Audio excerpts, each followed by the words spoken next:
Welcome back, everybody, and this time we're in Portland, Maine, home of pristine waters, gorgeous lighthouses, and warm, friendly people. But we all know why we're really here in Portland. The food! We're here for 36 hours to try some of the best eats that Portland has. There's no time to waste, so let's go. We'll start with lunch across the Casco Bay Bridge in South Portland at the Saltwater Grill. Not only will you have one of the best views of downtown Portland, but Saltwater Grill has been a favorite of mine for years. Now, it's tough to not order the hack sandwich, but today I'm grabbing a fried scallop BLT. This is now going to be my go-to sandwich. Huge, juicy scallops cooked perfectly with smoky bacon. Honestly, this is too much food for our first meal, but we have a solution. A pre-dinner jog, well, maybe a wog along the shoreline. We're staying today at the Residence Inn Portland. This is just 2 blocks away from the cruise dock, steps away from the trail that runs along Casco Bay, and an easy walking distance to some of the best restaurants in town.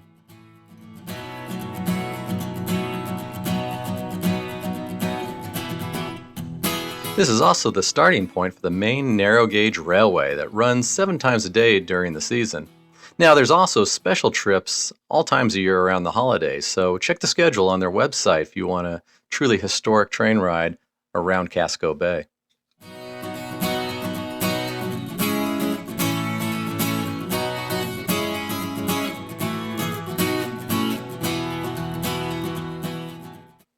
Our evening exercise will follow the rails for about a mile before we head back for dinner. It's a gorgeous late summer evening of sailboats and salt breezes. Anyone up for a quick dip?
Dinner tonight is eventide. Now, a word of warning, except in rare instances or when you show up really early, I have always had to wait. Good news is, though, while waiting, they will find you a standing spot for beer and oysters, both specialties in Maine.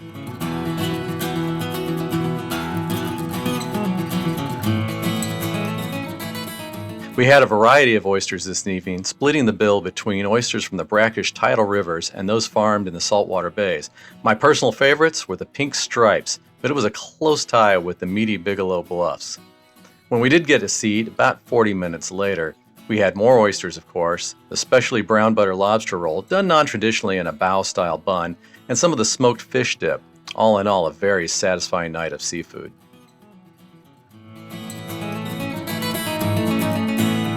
Oh man, so another day and another meal, this time at Becky's Diner near the Portland side of the Casco Bay Bridge.